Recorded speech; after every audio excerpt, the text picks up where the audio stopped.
1340 KVGC on the phone with me, Douglas Viviani. Douglas, along with David Cohen, co-host Everything Old is New Again, America's entertainment pop culture show.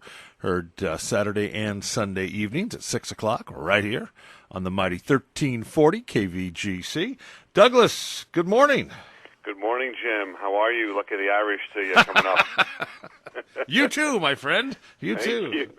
I have a smidge of Irish in me, believe it or not. That Viviani name is, it doesn't give you the impression that I do, but I've got a quarter Irish in me. So upcoming the St. Patrick's Day celebration, it stirs something inside of me, and I always have that desire to head to the nearest happy hour. It's pretty much the only thing that I think about that holiday. I don't know. What's up with St. Patrick's Day these days? Is it as big as it used to be, and why do we even do it? It's a pop culture question that I think we're going to attack one of these days. I don't know. How's it over there? I think it is a day for people just to. It's almost like Halloween now. It's an excuse to be somebody else. Everybody can be Irish, right. As on Halloween you can be anybody you want, and you can get drunk. Right. And with Uber, it makes it easier too now these days. So you could just do what you want to do at happy hour, get a cab or a car to drive you home, which is perfect. And I'll tell you what, I've never drank green beer before. Have you ever? It just doesn't. I mean, what does it look like the next day? Blue beer? To me, is just a near miss.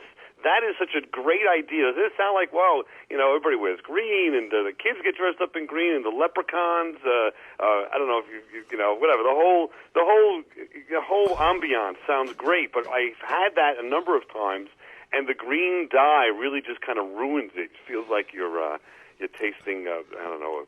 Green, I don't know what is a package that you just opened. It tastes like cardboard. It's really, really horrible. I've done the green bagels, too. I know bagels, I don't know how big bagels are and bagel shops are in Jackson, but in New York, bagels are so big and important a part of us. So the I guess you'd say the Jewish culture lends itself to the holiday by with the green dye and the bagels, and that kind of ruins the bagel, too. So the thought is there, but I don't know. It just misses on a lot of levels. Have you participated in that?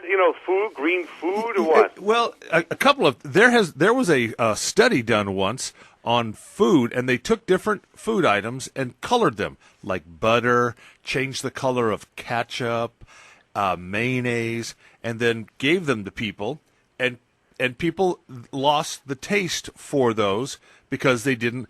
Ketchup wasn't red.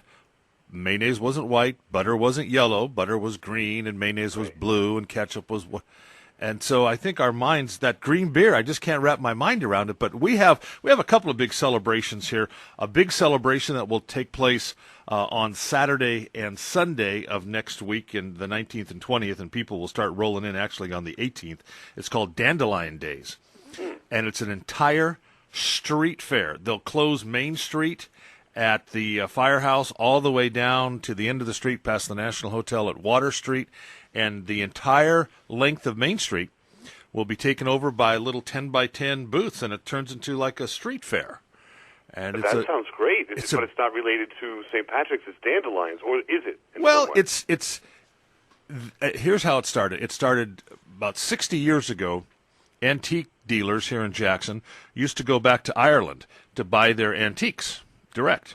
Gotcha. And they went back one year, and they came upon this town that was having this. It wasn't Dandelion Days; it was like Dandelion Celebration or Dandelion Festival, and it was a little gathering like this. And they said, "Hey, let's bring it back to Jackson." So it started with just a few people, like maybe 5 or 6 antique dealers, and then it slowly grew over the years, and it got so big that the Jackson Lions Club actually took it over. So it's a function of the Jackson Lions Club now, and it will bring tens of thousands of people to town. Wow. Yeah. Really? Yes. Well, yes. that beats, like, you talk about the green food and what could it be inspired by St. Patrick's. It's great that, I don't know, that you do that because you're kind of extending, because St. Patrick will be Thursday, so you can kind of extend it right into the weekend. Oh, I would just think that if you really went to just forget the dyes, just regular food, and just have a holiday based on eating vegetables, I don't think it would work, you know? No, my son eats, you open up a can of string beans and put it on the table, and he will eat them like French fries. I don't know why. But other than him, I don't think it would be such a great holiday. I don't know. I love corned beef and cabbage. We have the largest do-nothing organization in the world, and it's the Sons of St. Patrick's, and anybody can join it. Whether you're of Irish descent, Irish insemination, you've taken a shot of Irish whiskey, there's this whole thing on it that you can. And we meet every the Saturday of St. Patrick's Day at Mel and Faye's banquet room. It's been going on for years. It used to meet at the Wells Fargo and at the Serbian church, and it just and it's always been all men. So it's a kind of a man's thing, and everybody gets together and tells jokes and has corned beef and cabbage. When you and David come out to the West Coast on your tour in the next year or so, we'll make sure that you guys stay long enough. Either come early enough for this or stay long enough after the fair that you'll be able to do both. So. Sounds good. I mean, it sounds perfect. And corned beef and cabbage is actually the perfect menu for some men. Barbecue Guy is going to get angry with me, a character we have on the show every so often, but it's probably the easiest thing on the planet to cook, right? You boil some water, you throw it in, and when it's soft, it's done. That's right. Everybody can have it. Everybody can enjoy it. It's only one time a year, for some reason, that we have corned beef and cabbage. I kind of like it, too. I don't know why we don't have it more often, but... if you do any shopping, you'll notice, Douglas, that during the regular year, corned beef is sky high. Yes. And it comes down for this short period of time. And I know a lot of people that buy it and freeze it, and will buy 5 of them and freeze them. We'll have them throughout the year. Probably a really good idea. Hey, what about, is there any movie? I don't think there's ever been any TV shows that are Irish shows. See, that's the thing with Everything Old is New Again is ripe for taking this topic on because, and I think Hollywood's ripe for a real movie about St. Patrick and what is this holiday about, and why is it associated with green and all of this and drinking and so forth. I think it's really worth a look at, and we've done this with like Hercules, and we did it with Dracula. We came up with our own sequels or our own scripts, and I think it's probably right because I always see one movie really and one movie only that I ever see on TV advertised, and that's The Quiet Man with John Wayne, Maureen O'Hara, right? Sure. Directed by John Ford. It's 100 years old, and that's great. It's a great movie, and he's a rough and tumble guy, and he's fisticuffs everywhere, and the booze and whatever else, and he kind of fosters the Irish culture a little bit. But other than that, I mean, I don't know much of any movies that really celebrate the holiday. Well, how about the Leprechaun movies? Hey, you stole my gold! The little leprechaun, like the Chucky doll, the little leprechaun guy. I think that was inspired in some ways by my little guy running around this house. We all have our own leprechauns as we grow up, right? Yeah, exactly. He's a little bit of that little guy running around causing mischievous activities all over. And that really is it. That's it. I don't know. It seems to be some kind of a. It's an odd holiday because I ask anyone, they probably can't describe what's the purpose of the holiday and or describe any references in pop culture that are positive for the holiday, and it really should be in some way because I think it's pretty much more or less just a celebration. If you think about it too, St. Patrick, they say he's the patron saint of Ireland. I don't really think he is, but he ran the snakes out of Ireland, I think it was, and okay, well, why is that such a big deal here in America? I guess the claim is false because Ireland doesn't and never had snakes.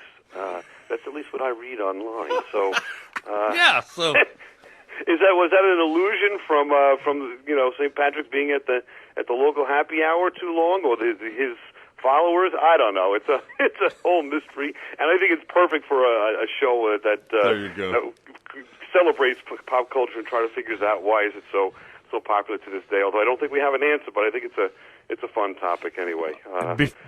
Before we get on this week's show, did you happen to watch did you see Hap and Leonard at all?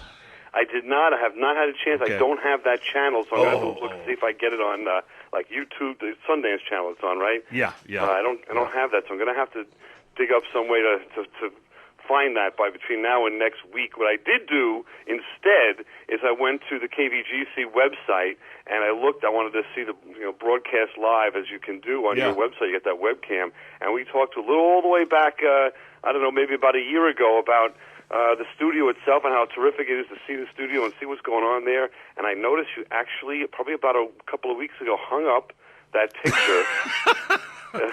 the Sierra Showcase of Wine picture. Yeah. Yes.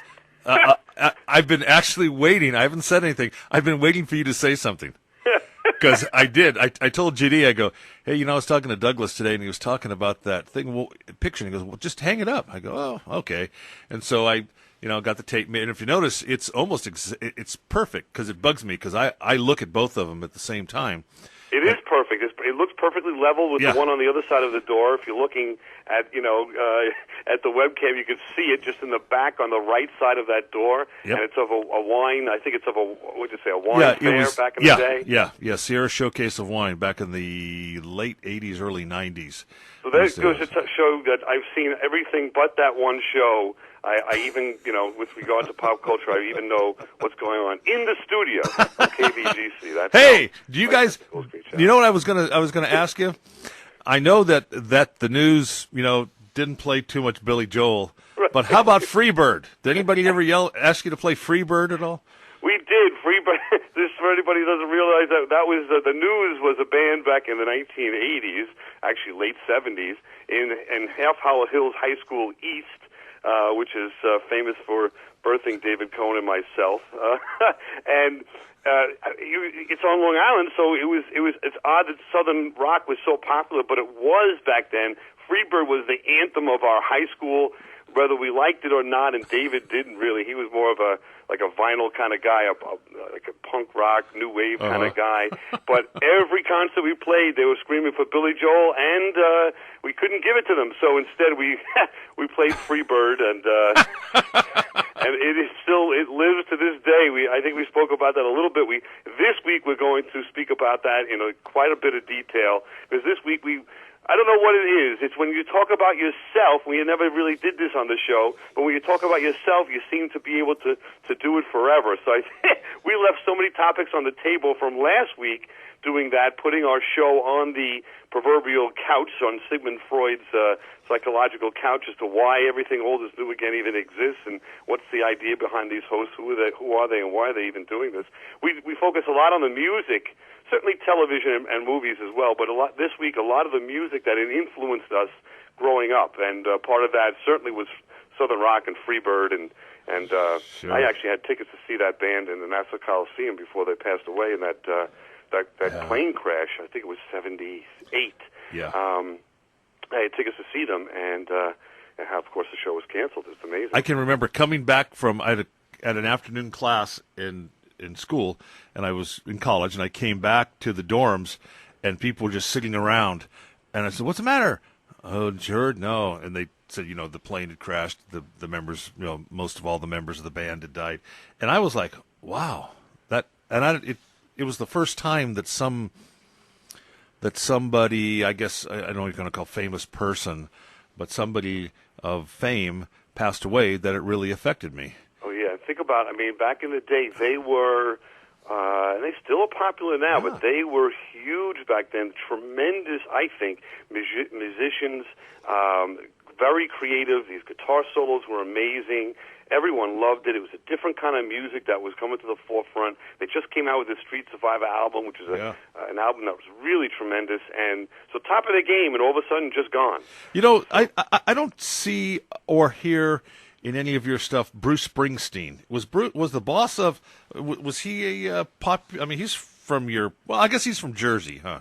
He's from Jersey, but he's not of an influence to us.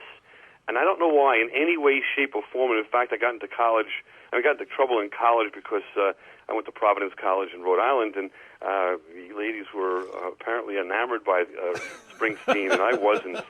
And I had the gumption to actually express that opinion back in the day, and I was ostracized for for many reasons, but that was yet another reason to ostracize me and not date me back in the day. So that's a sore subject, but we can.